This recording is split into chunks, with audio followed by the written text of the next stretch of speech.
welcome to live coverage of ULA's Atlas V launch of ViaSat-3 Flight 2. I'm Ashkan Mohammadi, and I'm an analysis engineer at United Launch Alliance. I'm Abby Katwar, a ULA Contamination Control Engineer. We're joining you from ULA Advanced Spaceflight Operations Center here at Cape Canaveral Space Force Station in Florida. We also have team members on console at ULA headquarters in Denver, Colorado. Liftoff is scheduled for 10:04 p.m. Eastern at the opening of tonight's 44-minute launch window. Launch windows vary by mission and are determined by the payload's final destination in space. Tonight's mission is going to a Geosynchronous Transfer Orbit, otherwise known as GTO. We'll be covering the mission through the end of the second burn of the Centaur upper stage, which occurs roughly 27 minutes after liftoff. For additional real-time mission coverage, follow along with our live blog at ulalaunch.com. And if you enjoy watching our broadcast, don't forget to subscribe to our YouTube channel for access to future missions, launch highlights, and behind-the-scenes rocket content. At this time, the team is not working any issues, and we're proceeding towards a 10:04 p.m. liftoff. As we continue counting down towards liftoff, let's hear directly from Viasat about this mission and what this high-capacity, highly flexible communication satellite is anticipated to mean for its commercial, consumer, and defense customers on land, at sea, and in the air.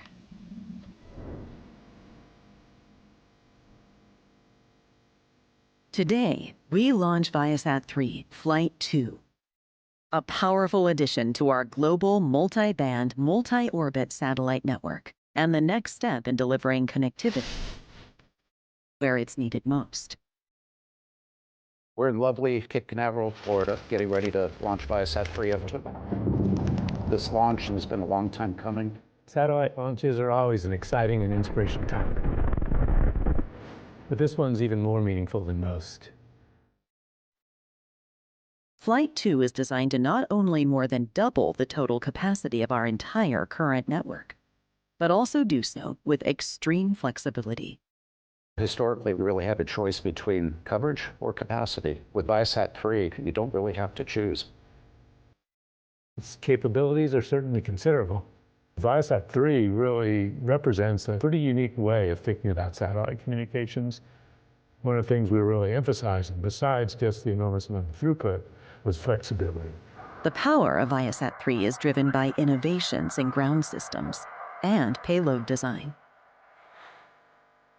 Everything was designed, engineered to work together as a seamless system. In fact, most of the complexity in the system is on the ground, not in space. And that allows us to devote more of the size, weight, and power to satellite-specific items that can help us increase the overall system performance. When we designed ViaSat-3, we were really looking for something that would create unique differentiators for us in all of our business areas. This work and innovation is rooted in our mission to bring more to our customers around the world. Airlines are generating demand everywhere. ViaSat-3 satellites that allow you to match the demand in any one spot. No matter what the platform is, we've got our Amara product in commercial aviation. We've got JetXP in business aviation. It's a really important upgrade opportunity and transition path to bring even greater capacity, building on the managed, highly reliable service that Nexus Wave presents. All of these requirements are why we built ViaSat-3 the way we did. For government, that's increasing the resiliency and the reliability for our users. Today's launch and the ViaSat-3 technology on board pave the way for our upcoming launches, for the future of Viasat satellite technology, and for our mission to deliver more. Just as important to Viasat is the ability to scale the basic ViaSat-3 technology, as well as the improvements we're already making to it for the next generation of satellites, both at GEO and at LEO and all orbits in between. Thanks to all our partners that have made it possible. Thanks again to all the employees everywhere around the world that have put in just the incredible dedication to get us here.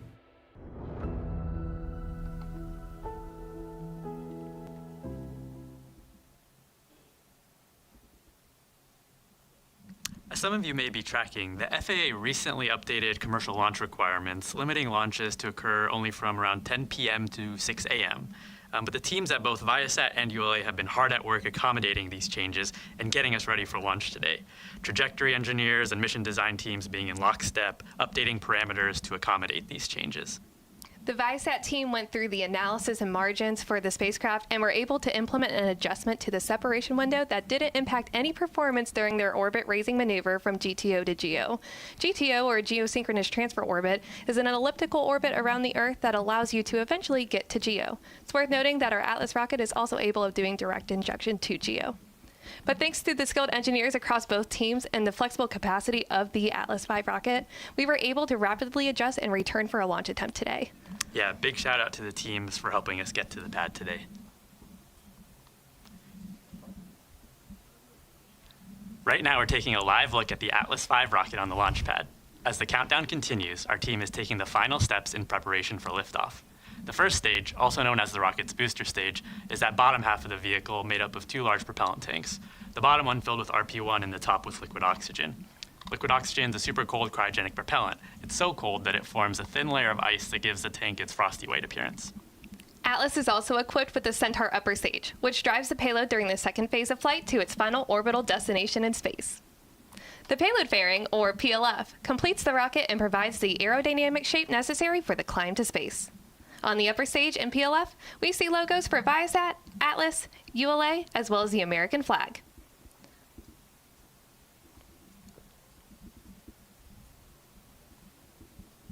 Many of you know that during our last attempt, we had valve issues that caused us to have to scrub. More specifically, the issue was in the booster's liquid oxygen vent valve. Yeah, that vent valve's precisely designed such that once the pressure in the tanks reach a certain value, it'll push the valve open with a relief system and allow that gas to vent overboard, making those nice fluffy clouds that you see coming off the booster. These problems typically happen on valves that are exposed to the exterior of the rocket when they're introduced to things like weather, contamination, or other external influences that can cause issues that are really hard to fix without that manual inspection and intervention, which is why we had to roll back to the VIF. But the fun thing about valves is we interact with them every day. You know, the running water in your house actually operates similar to a rocket. Those pipes store water at really high pressure, around 50 psi on average, and every time you turn on your sink, you're actually manually actuating a valve, similar to a pressure-fed propulsion system. So you should remember that next time you go to wash your hands.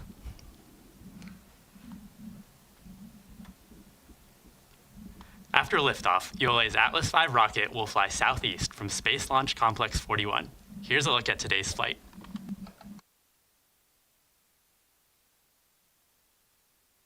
Following final confirmation of rocket readiness, the RD-180 engine and 5 GEM 63 solid rocket boosters ignite to produce more than 2 million pounds of thrust, lifting ULA's Atlas V rocket away from the pad.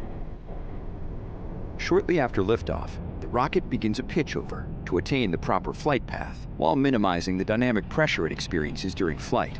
Atlas then reaches Mach 1, the speed of sound. The addition of 5 solid rocket boosters, or SRBs, precisely augment the liftoff thrust of the Atlas V, giving it the power to deliver the payload to orbit.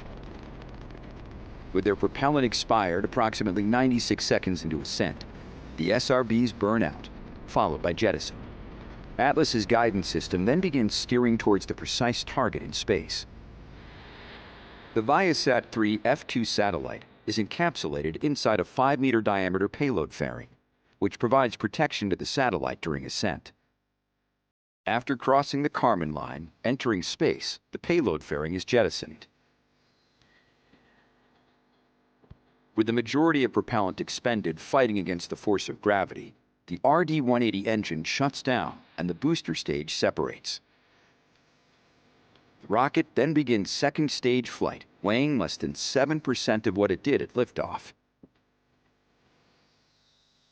With the first burn complete, the Centaur engine shuts down for a coast phase. ULA's high-performance Centaur then performs 2 additional firings of its RL-10 engine. Together, the 3 burns increase the transfer orbit altitude and reduce the orbital inclination relative to the equator. During the third and final burn, Centaur expends all of its cryogenic propellant, minimizing the time to final orbit for ViaSat-3 F2. Following the final shutdown of its main engine, Centaur releases the ViaSat-3 F2 satellite into Geosynchronous Transfer Orbit, or GTO, to expand and enhance in-flight connectivity for aviation passengers, exceed performance, security, and resiliency for governments, enhance internet experience on board vessels, and help deliver fast, reliable internet to rural communities. This is Atlas Mission Control at L-9 minutes and 31 seconds. On your screen now, you're looking at the flight configuration key for today's mission, AV551. AV stands for Atlas 5. The first 5 stands for our payload fairing size, which is a 5-meter payload fairing. The middle 5 is for the number of solid rocket boosters, which is fully loaded today at 5. And the singular 1 on the end is for our Centaur engine.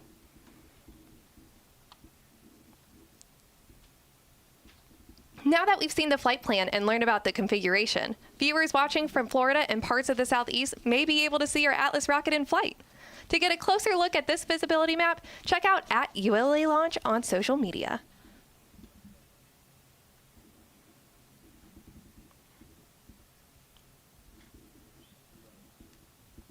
As we approach the opening of our launch window, let's have a look at the weather forecast our launch team just received from Space Launch Delta 45's weather officer, Brian Sizek. Today's forecast for launch is looking good. The probability of violating launch is less than 5%. The ground winds are 5 to 9 knots out of the north direction, and the temperature is 62 to 64 degrees Fahrenheit. There are no concerns for launch, and the weather is looking beautiful.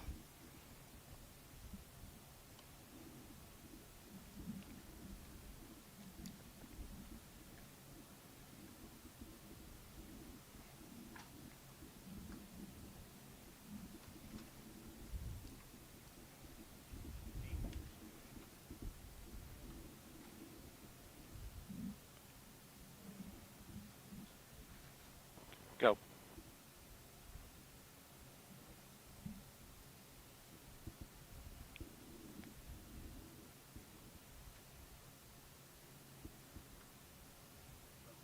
We remain in the planned 30-minute hold as we continue towards liftoff. In a few moments, ULA launch conductor Ed Kidda will pull the team for the final go to pick up the countdown. The launch conductor manages the launch team during the countdown, ensuring that all systems are performing nominally and that every member of the team is following their procedure and executing per the planned timeline. 28 engineers are pulled to confirm the rocket is ready to proceed. This is the final status check for all Atlas vehicle systems, ground systems, the payload, and the United States Space Force Eastern Range. Let's listen in as he performs the poll.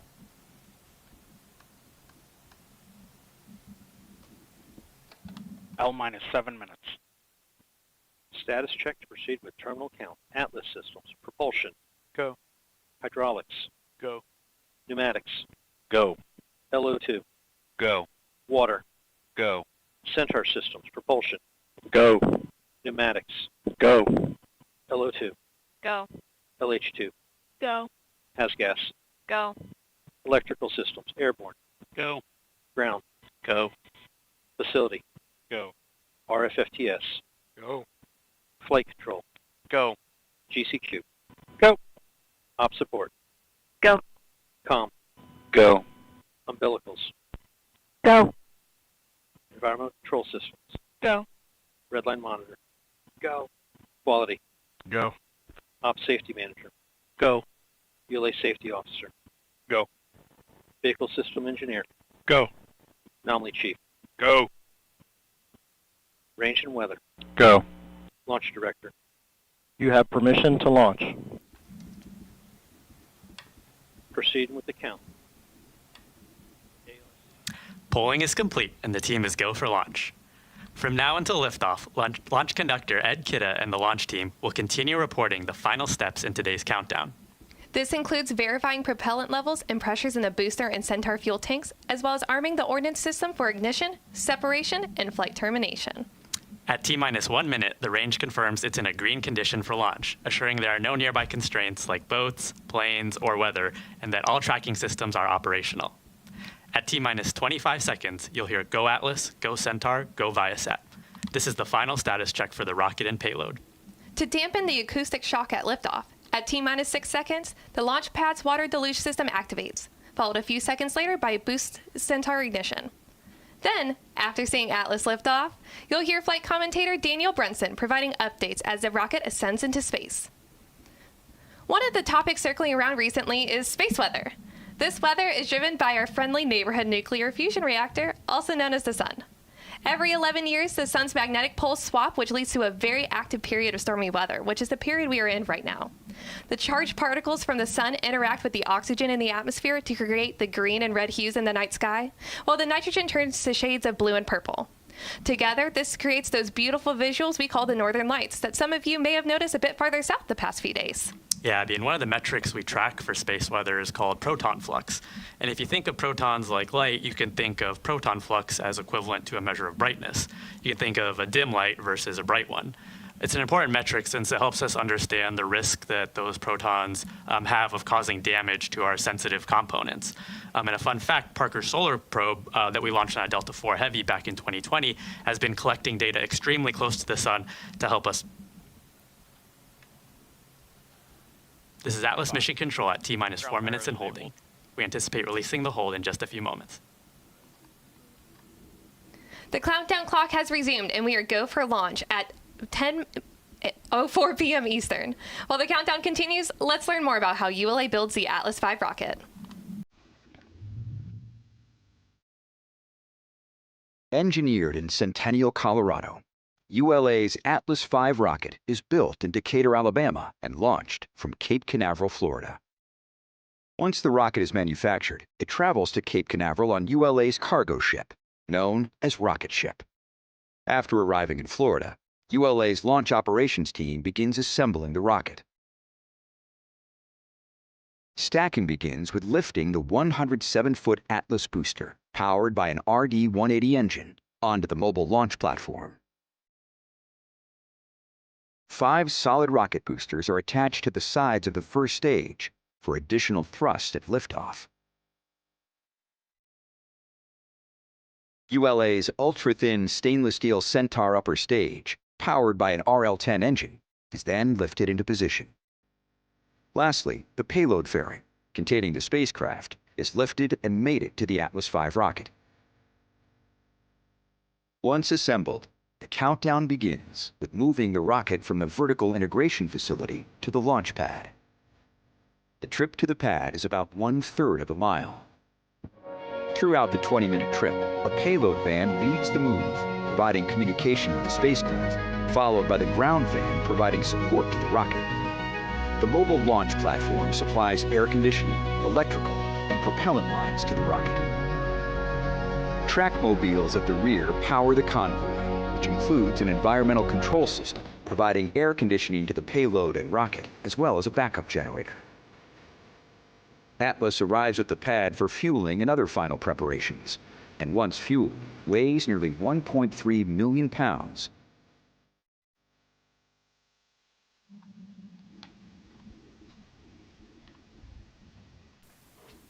(137) FTS armed. T-minus 90 seconds. The launch vehicle, ground systems, payload, and Eastern Range are go for launch. For those of you just joining us, I'm Ashkan Mohammadi, here with Abby Katwar, for today's live coverage of ULA's Atlas V launch of ViaSat-3 Flight 2. At this time, the team is not working any issues, and we are proceeding towards liftoff at 10:04 p.m. Eastern. 10 valves locked.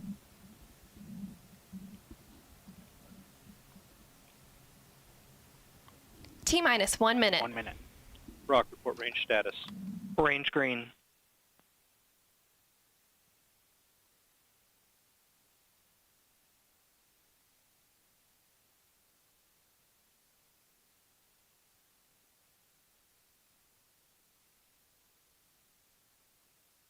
(40).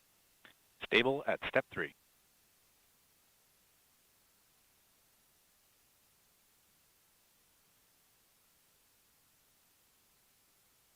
(28). Verify ECS reduced for launch. Verified. 25. Status check. Go Atlas. Go Centaur. Go ViaSat.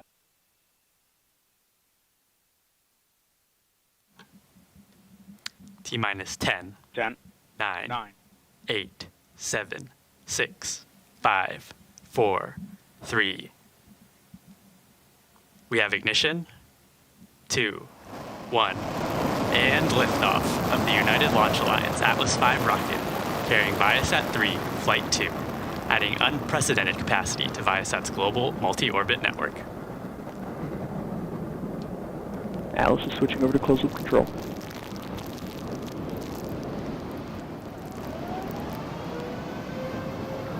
Passing a mile in altitude. Engine parameters continue to look healthy. And we complete our roll program. Body rates returning to 0.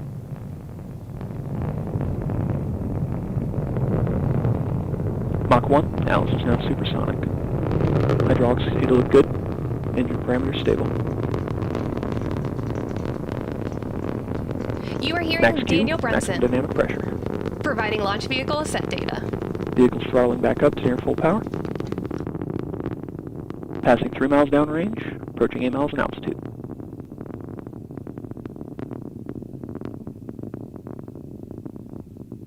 Body rates continue to look nominal. Hydraulics looking good. Passing 7 miles downrange. Vehicle's beginning to throttle down in preparation for SRB burnout.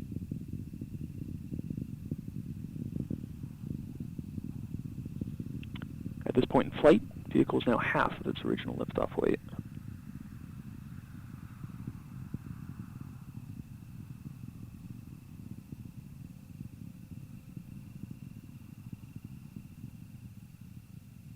And we have good indication of burnout on all 5 SRBs. Vehicle's throttling back up to full power. Passing 30 miles downrange, 28 miles in altitude. And good indication of SRB jettison on all 5 SRBs. Body rates continue to look healthy. Engine parameters looking good. We just heard confirmation of solid rocket booster jettison. These additional motors augmented the thrust at liftoff to give the Atlas V rocket an extra boost to reach geosynchronous transfer orbit. We're coming up on our next mission event, jettison of the payload fairing. Let's listen in. Passing 57 miles downrange, traveling at 5,000 miles per hour.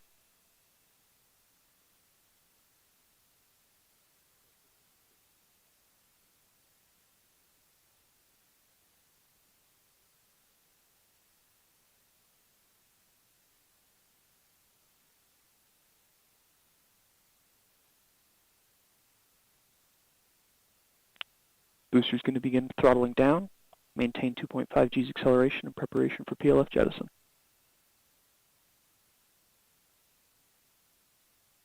Approaching 60 miles in altitude, 6,600 miles per hour. And we've got activation of the second stage RCS system. Hydrazine coming up to flight pressures.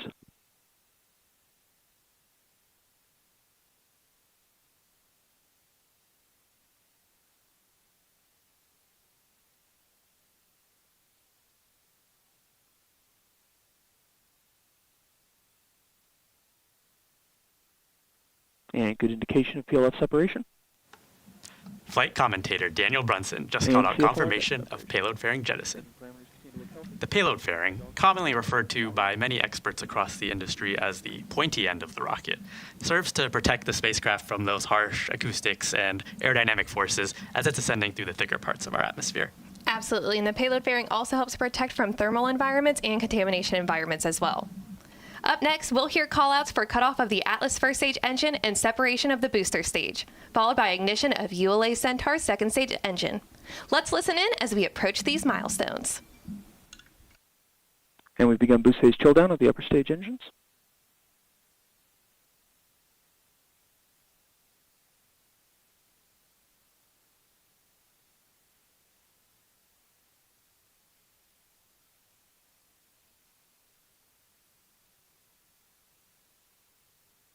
And we've completed boost phase chill down.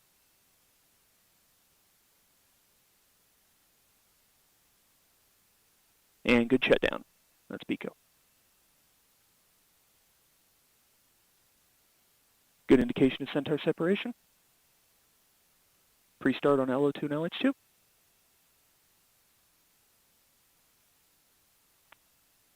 Ignition. And full thrust. This is Atlas Centaur's Mission enabled Control steering. at T plus 4 minutes and 52 seconds. We just heard flight commentator Daniel Brunson confirm the successful completion of the early milestones in today's flight, and all systems continue to operate nominally. We have about 6.5 minutes until we reach our next mission event, shutdown of Centaur's main engine. We'll return with mission commentary as we get closer to that next milestone.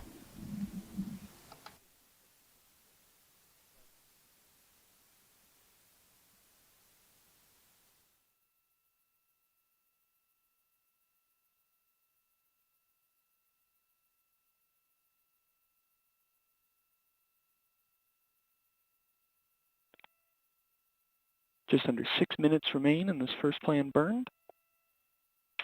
RCS thermal conditioning firings continue. Hydrazine line temps are beginning to approach bottle temps.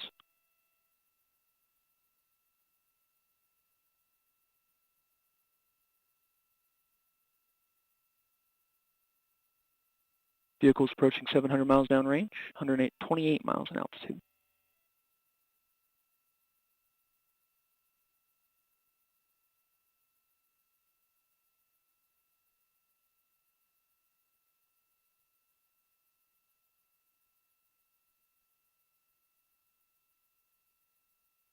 Centaur PU's gone to closed loop as expected.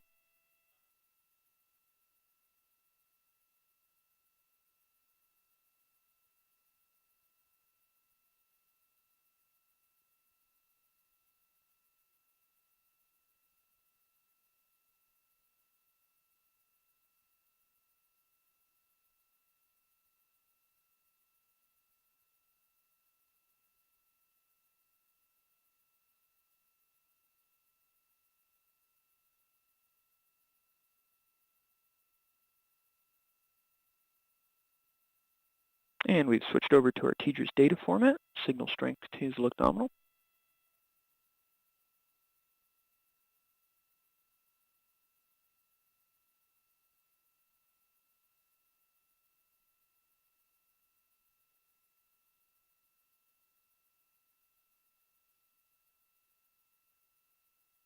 Vehicle's now 1,030 miles downrange, continuing right down the center of the range track.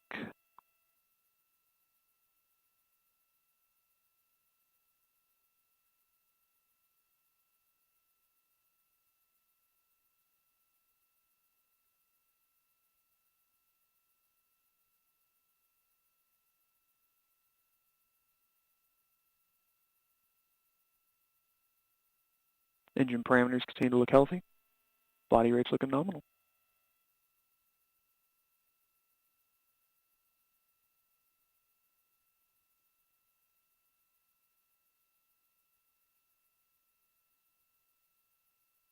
PU's come off the lock stop, seeing engine parameters fluctuate accordingly as expected.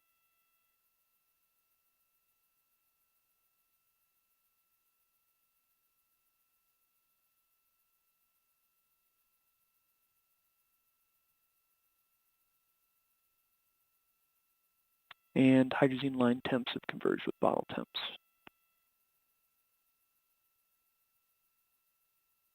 Three minutes remain in this first burn.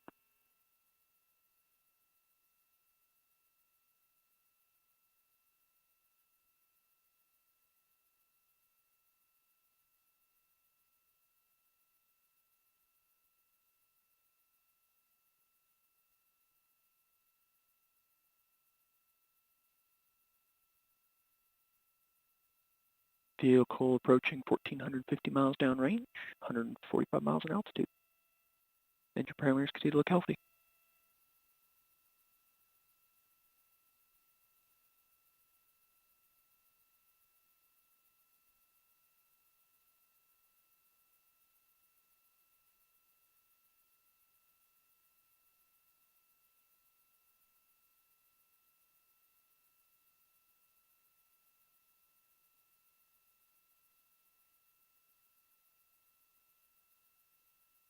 Two minutes to planned MECO.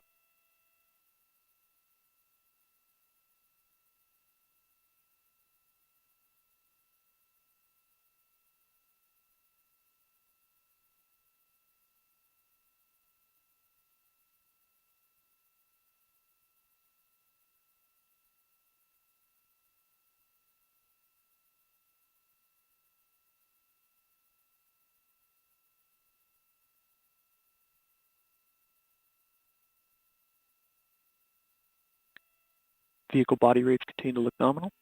RCS thruster firing is continuing as expected.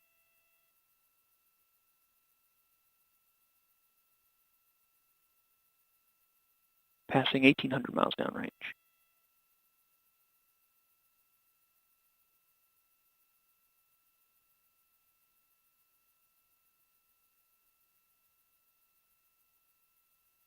One minute to planned MECO.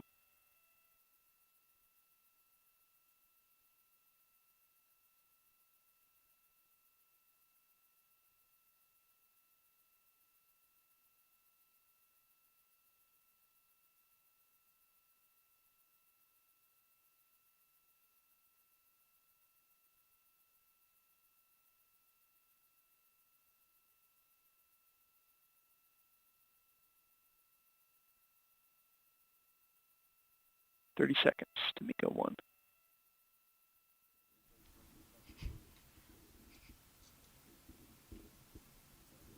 This is Atlas Mission Control at And L we have plus IFP 11 minutes vanish. and 10 seconds. We're coming up on the end of the first of 3 Centaur upper stage engine burns. Let's listen in.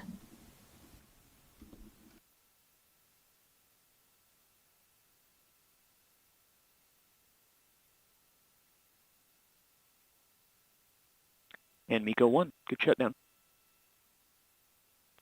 Settling has gone to 4S mode. Vehicle's begun turning to our second burn attitude.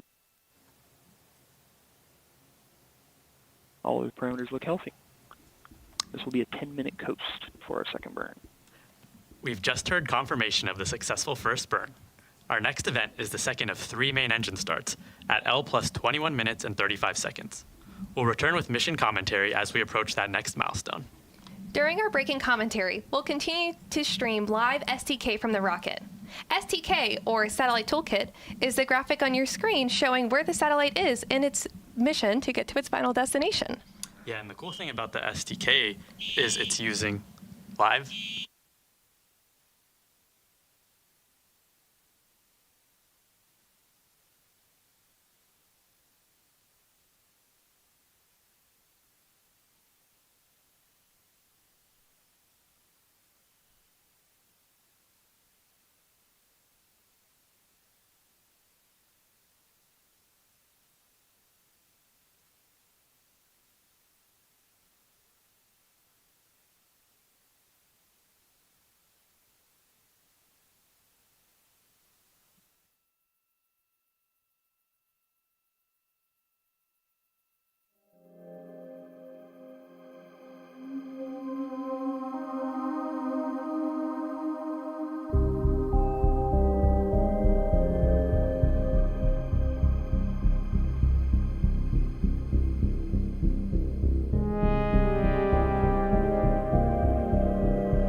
Left from the first planned coast.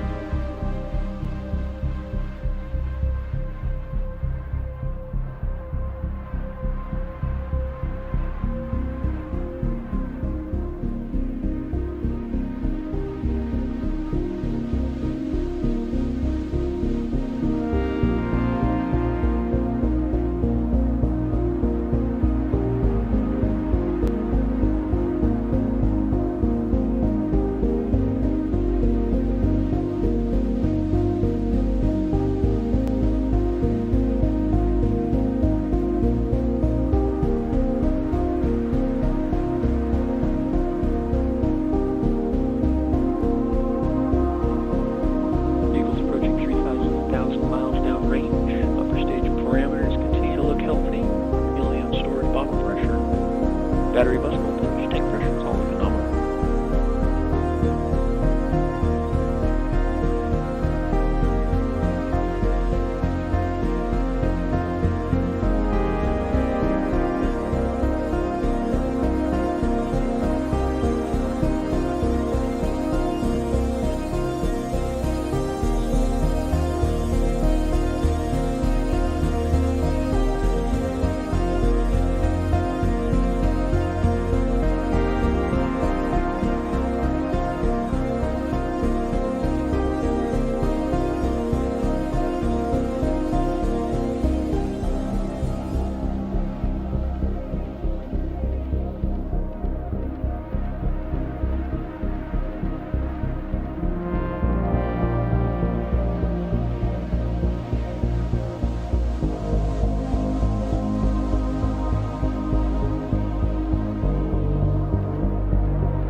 5 minutes to our planned restart.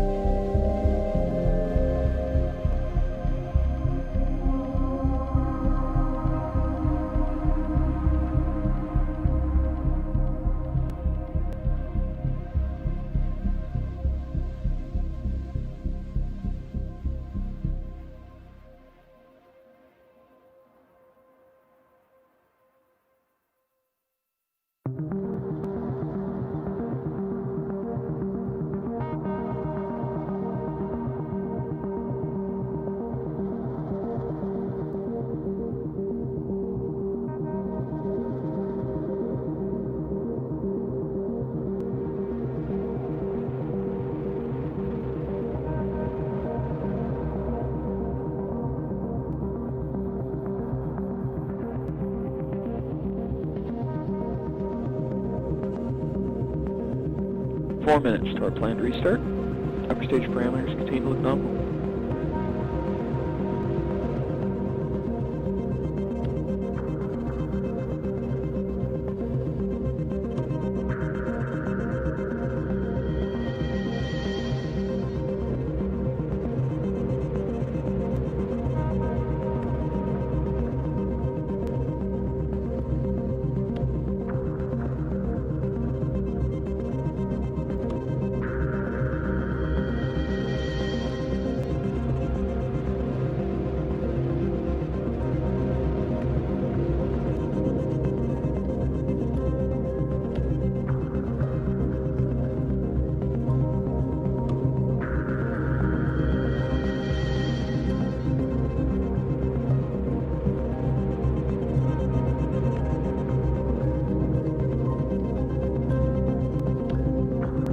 Minutes to best 2.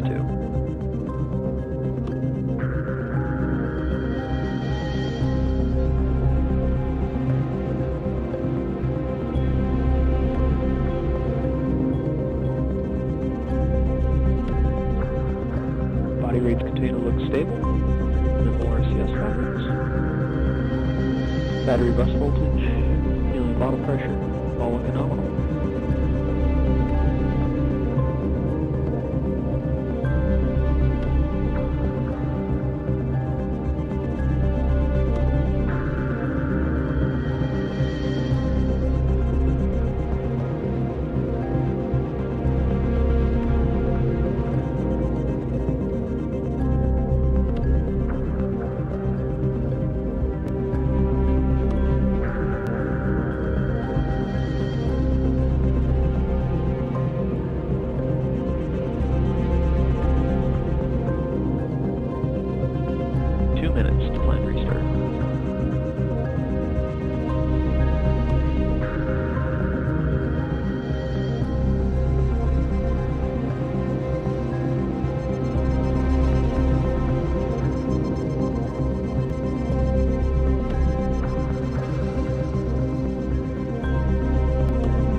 Expected increases to LHC tank pressure. Preparation for restart.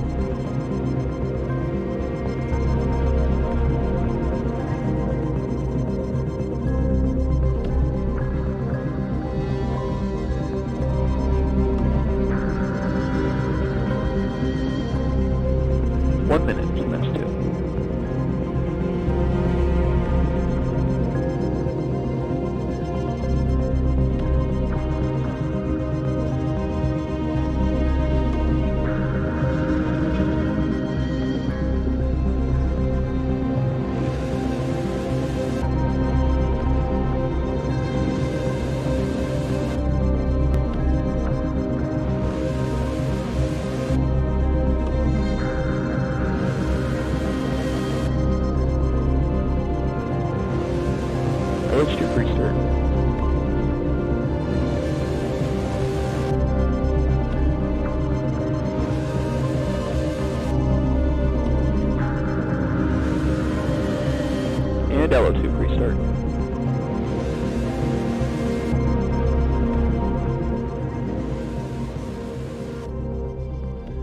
ignition, and full thrust.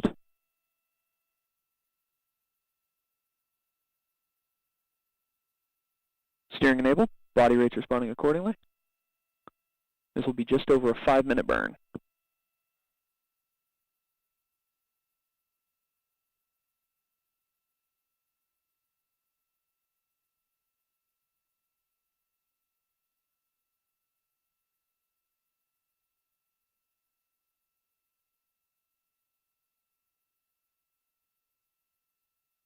Engine parameters continue to look healthy.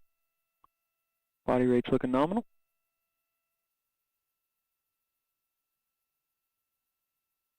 PU's gone to closed loop control as expected.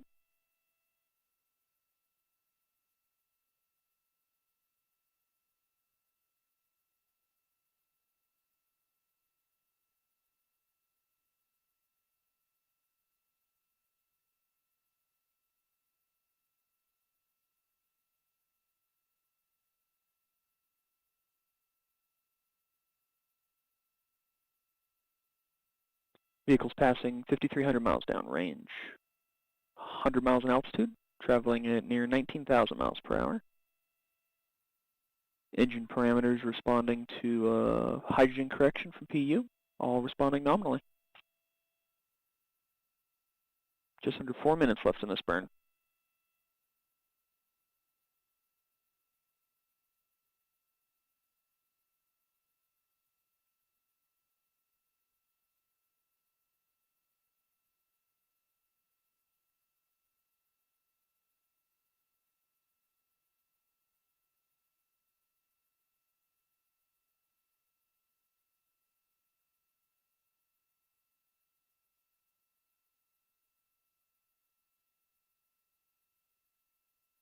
RCS thruster firings continuing as expected.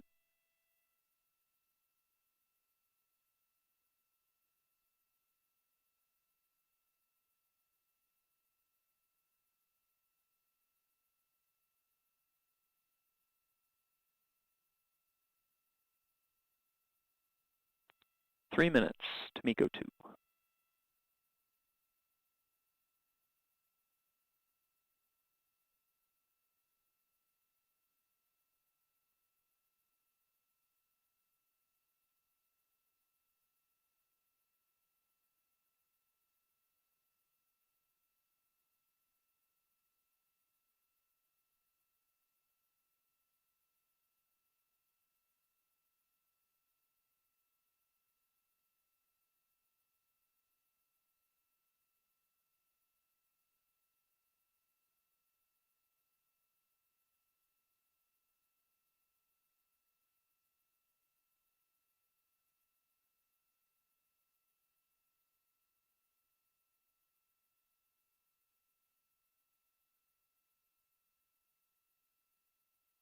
Two minutes to plan MECO.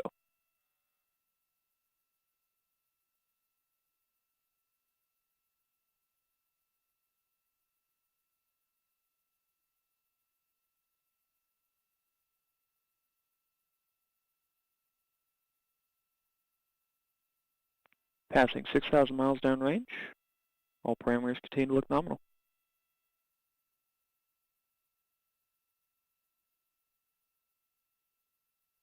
"90 seconds left in this burn.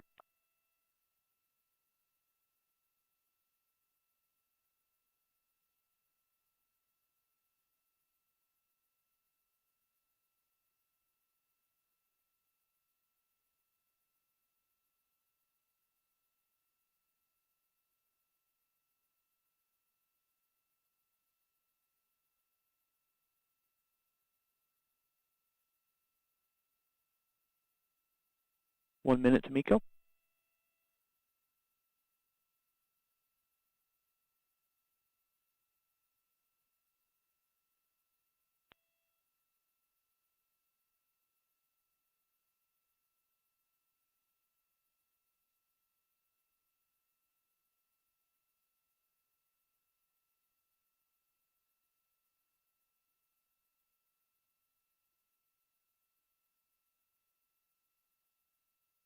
"30 seconds to MECO.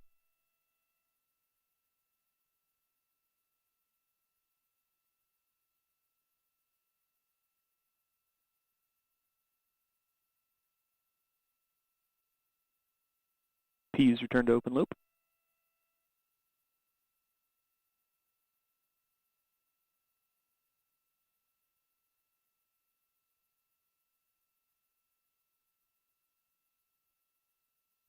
And good shutdown, MECO 2.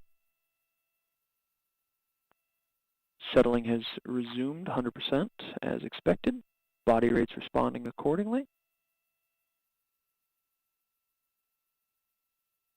Vehicles beginning to turn to MS3 attitude. And vehicles enter the PT.